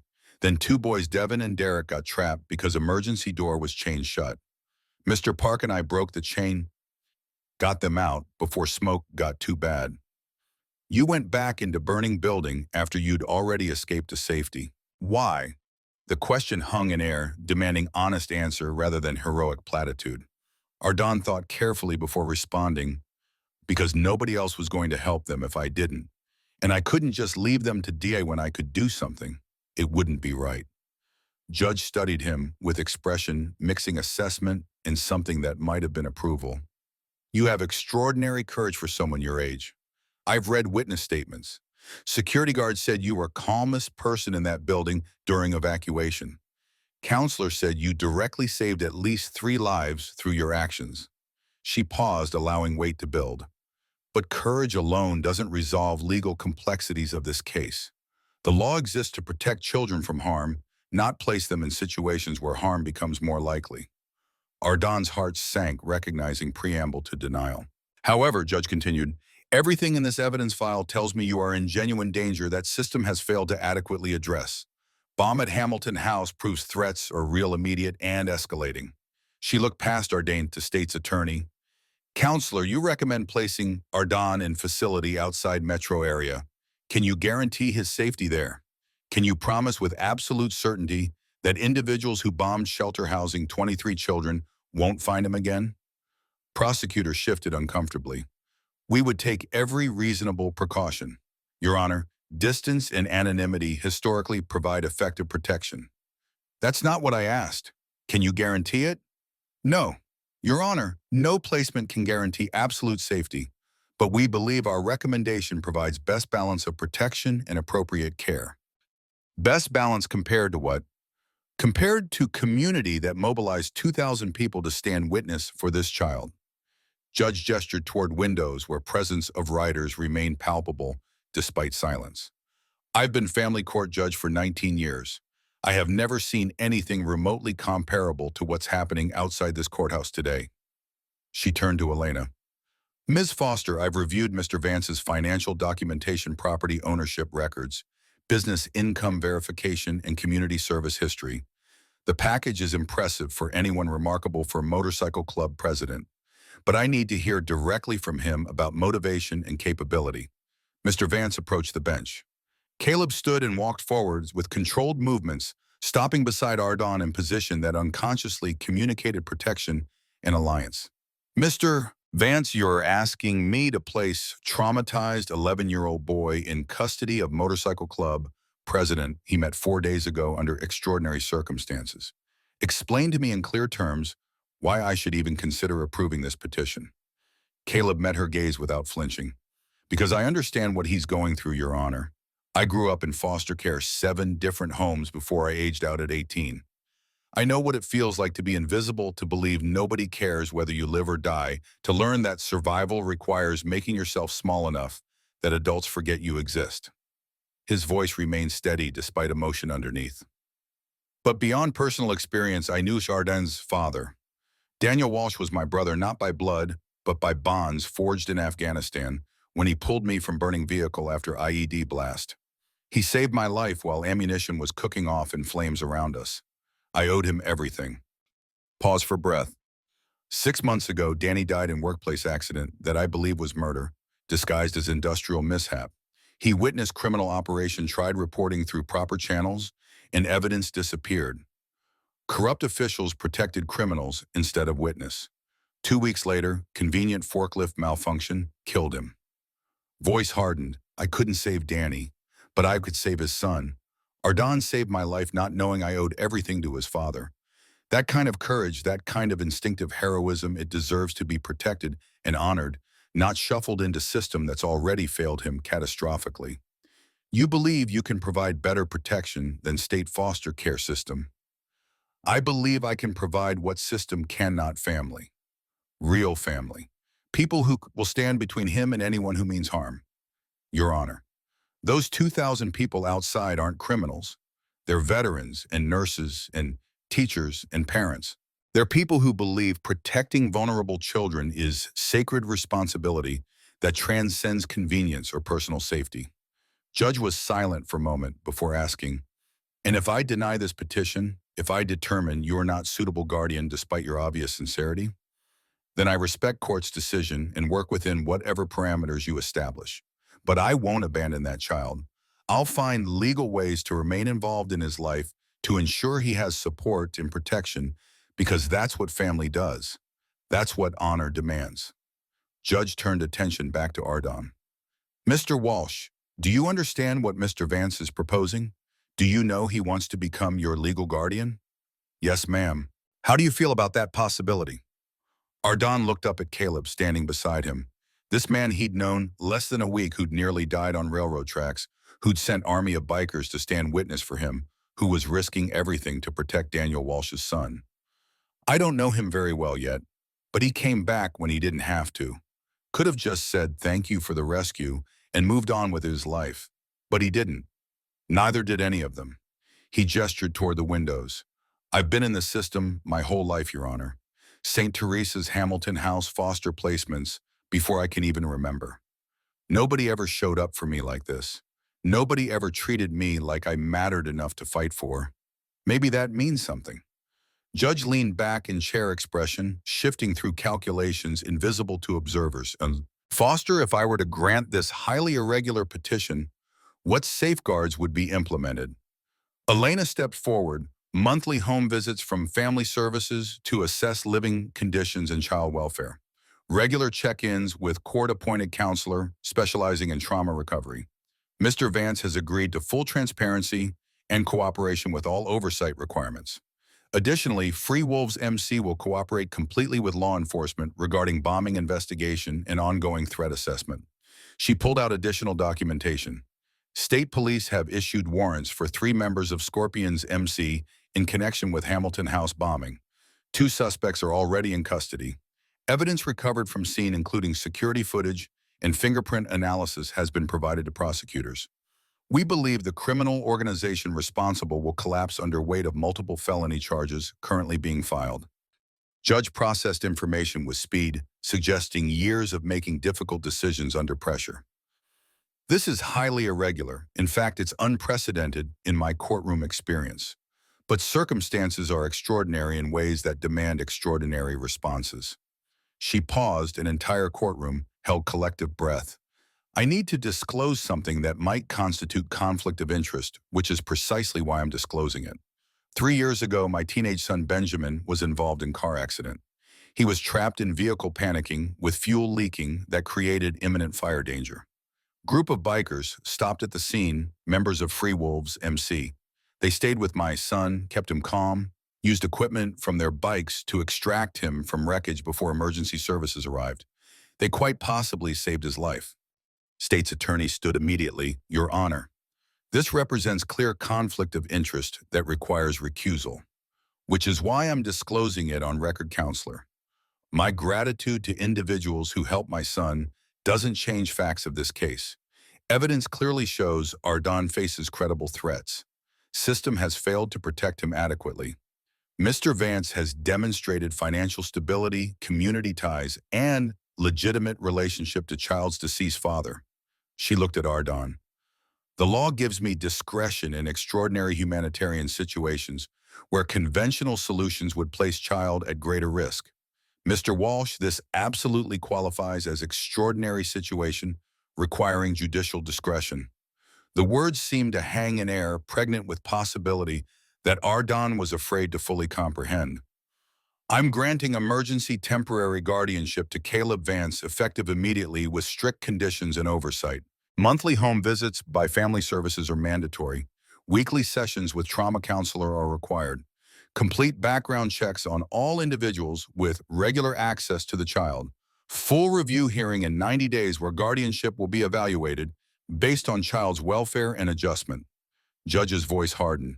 Mr. Vance, if you fail this child in any way, if you expose him to danger, neglect your responsibilities or prove unfit as guardian, but I will personally ensure you never have custody of a minor again.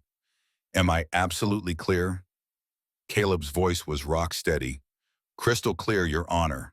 I won't fail him. Then this hearing is concluded. Bailiff, prepare custody transfer orders. The gavel struck with sound that echoed like gunshot. For heartbeat, nobody moved, shock, paralyzing everyone as reality of decisions settled. Then Elena smiled with professional satisfaction. Rook exhaled breath he'd been holding. State's attorney gathered papers with expression mixing resignation and disapproval. Ardon looked up at Caleb with eyes burning from emotions too complicated to name. I get to stay with you, really? Yeah, kid, you get to stay. You're family now. Outside, someone must have received word through text or call, because suddenly the silence shattered, not with engine roars or celebration, but with sustained applause. 2,000 pairs of hands clapping in perfect unison, sound rolling through courthouse like thunder that made walls vibrate and windows rattle.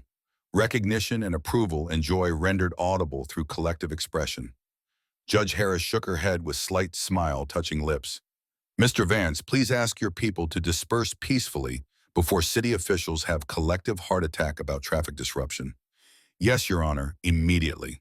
2 hours later, Caleb pulled his pickup truck up to modest two-story house with blue siding and small front yard that looked well-maintained without being ostentatious. Ardon stared from passenger seat with duffel bag clutched on lap, unable to process that this ordinary house in ordinary neighborhood was now somehow his. This is home. Caleb's voice was matter-of-fact, treating monumental change a simple statement. 3 bedrooms, full kitchen, backyard with some room to move around. It's not fancy or impressive, but it's solid. It's yours now. They climbed out into afternoon sun that felt warmer than temperature justified. Rook's motorcycle was already parked in driveway. He'd arrived ahead to prepare things, whatever that meant. Inside smelled like fresh paint and lemon cleaner scents that communicated care and preparation rather than hasty accommodation. Furniture was simple but comfortable, couch that looked broken and kitchen table that showed years of use, television and bookshelves that suggested someone actually lived here rather than just staged the space. Rook emerged from kitchen with grin that transformed his usually stern features.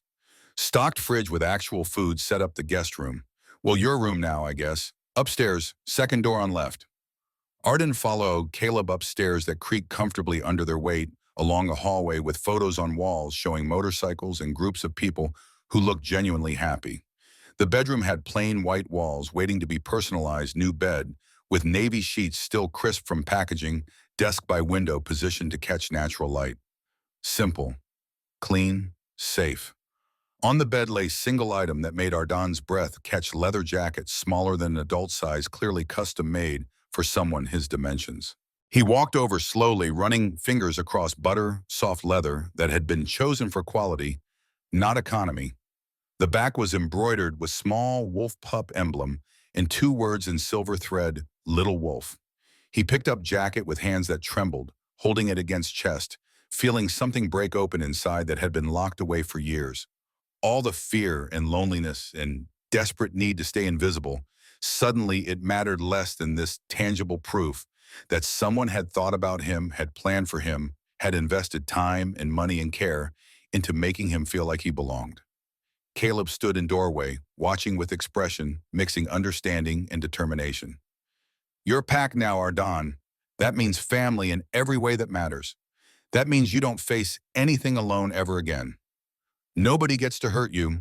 Nobody gets to make you feel worthless or invisible or like you don't matter, because you do matter. You saved my life, and now I'm dedicating mine to making sure yours is worth living. Ardan turned with jacket still clutched.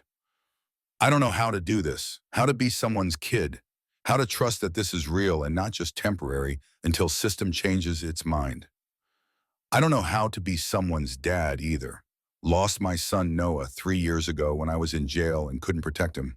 Foster system failed him, and he died from neglect while I was locked up powerless to help. Caleb's voice roughened with old pain.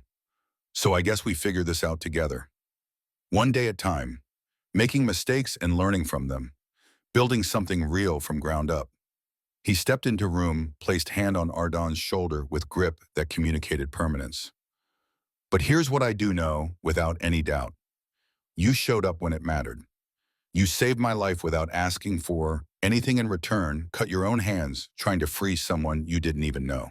That's the kind of person this world needs desperately. That's the kind of character that deserves protection and nurturing and every opportunity to grow into whatever you're meant to become.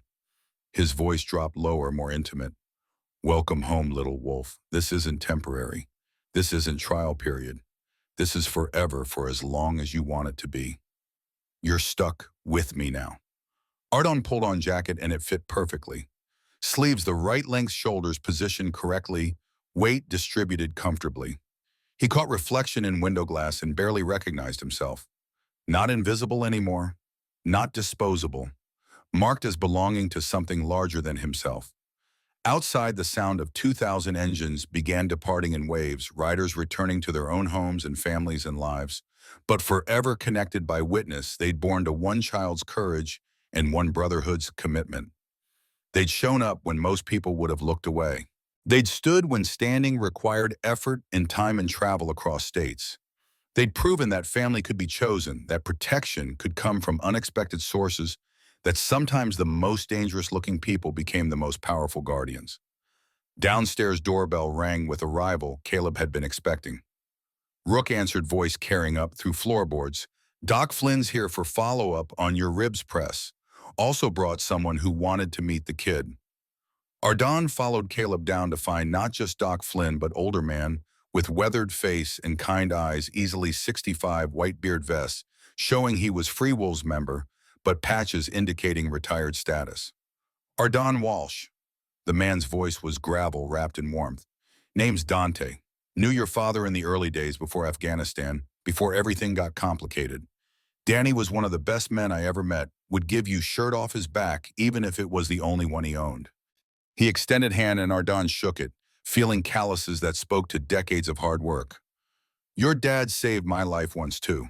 Bar fight that got out of hand, 3 guys with knives thought they'd make example of old biker. Danny stepped in without hesitation, took blade meant for me, ended up with scar on his shoulder. He never complained about. He was family, which makes you family. which means you've got about 50 uncles and aunties scattered across California who will show up if you ever need them. The words settled over Ardon like blanket, heavy with significance, but comforting in weight. He wasn't just gaining one guardian. He was inheriting an entire network of people who'd known and loved his father, who'd carry that love forward to Daniel Walsh's son, because that's what family did. Over the following weeks, life developed rhythms that felt increasingly normal, despite extraordinary foundation. Ardeen started new school closer to house where nobody knew him as foster kid or orphan or victim, just another student navigating sixth grade with typical preteen concerns. Caleb maintained careful balance between giving space and providing presence, always available but never hovering, offering guidance without demanding perfection. Monthly social services visits became routine checkpoints, confirming what was obvious to anyone paying attention. Ardan was thriving, gaining weight, sleeping through nights without nightmares, engaging in schoolwork, making friends, laughing more. The trauma counselor documented steady progress, noting that having stable home with a committed guardian who understood foster system from inside made enormous difference in recovery trajectory. Detective Morrison faced federal charges for corruption and obstruction after recording of his conversation with Caleb surfaced publicly. His brother Garrett Morrison was arrested along with 4 other Scorpions members on charges including attempted murder, arson, and criminal conspiracy. The organization collapsed under legal pressure and internal conflicts, territorial ambitions dying in courtrooms rather than the street violence. Marcus Twitch Delaney was sentenced to 18 years for the Hamilton house bombing after his fingerprints and DNA linked him conclusively to device. His testimony against Garrett Morrison in exchange for a reduced sentence provided prosecution with evidence that sealed multiple convictions. The Scorpions ceased to exist as functional organization within 6 months, absorbed or scattered by clubs that had actual principles beyond territorial greed. 3 months after guardianship hearing, Ardon stood in Judge Harris's courtroom again for review that would determine whether temporary arrangement became permanent. He wore the little wolf jacket with pride, stood straighter, spoke with confidence that hadn't existed during first appearance. Judge reviewed social services reports, counselor assessments, school records, medical checkups, comprehensive documentation of child welfare. Mr. Vance, the transformation documented here is remarkable. Ardan has gained 12 pounds. His anxiety markers have decreased significantly. Academic performance has improved dramatically. His trauma counselor describes the home environment as ideal for recovery. She looked at Ardan. How do you feel about making this arrangement permanent? I feel like I finally have a home, Your Honor. A real home with someone who cares whether I'm okay. I don't want that to change. Then it won't. Judge's gavel fell with finality. Permanent guardianship granted. Mervance, congratulations. You've done well by this child and by the memory of his father. Ardan, you've shown remarkable resilience and courage. I expect great things from your future. Outside courthouse, small group waited Rook and Dante and Doc Flynn and Elena Foster, who'd become more friend than attorney. They celebrated quietly over lunch at diner that had become their regular spot conversation, flowing easy around table, where family had been built from choices rather than biology. That evening, back at house that was genuinely home now, Ardon helped Caleb prepare dinner in kitchen that smelled like garlic and fresh bread. The ordinariness felt miraculous routine domestic activity that countless families took for granted, but that represented everything Ardon had never had. Dad. The words slipped out before Ardon fully registered he'd said it, freezing both of them mid-motion. Caleb's set-down knife he'd been using to chop vegetables turned to face Ardon with expression that struggled to contain emotion. Yeah, son. The confirmation, the acceptance of title and relationship it implied broke whatever dam had been holding back. Ardon's fear that this was all temporary illusion that would dissolve. Thank you for everything, for taking a chance on kid you barely knew, for standing up to judge and system, and everyone who said it was crazy, for making me feel like I matter. You do matter. You've always mattered. You just needed someone to show up and prove it. Caleb's voice was rough. And son, you don't need to thank me for being family. That's not transaction or favor or something requiring gratitude. That's just what we are now, what we'll always be. They finished making dinner together in comfortable silence, punctuated by easy conversation about school and homework. and whether Ardon wanted to learn motorcycle maintenance. After eating, they watched movie on couch, falling into pattern, where Ardon ended up asleep against Caleb's shoulder while credits rolled, and Caleb just let him rest there because waking him seemed cruel when peaceful sleep had been so hard won. Outside, Oakland settled into evening rhythms. Somewhere across City Freewolves, members went about their lives, working jobs, raising families, serving communities, proving daily that leather vests and motorcycle patches didn't define character or worth.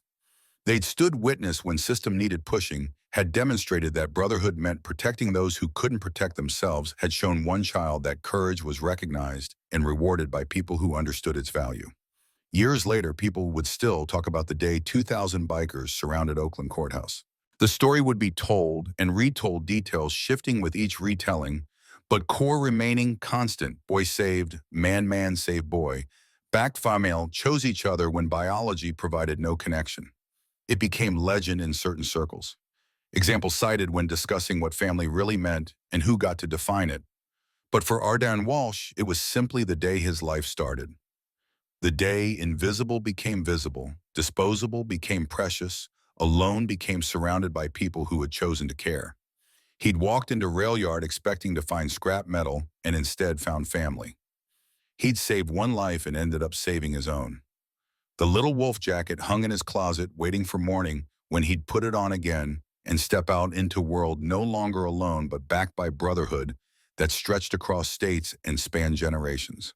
Protected not by system that had failed him repeatedly, but by people who'd proven that sometimes the most unlikely guardians became the most fierce defenders. Ardon Walsh had found his pack, and they would never let him go.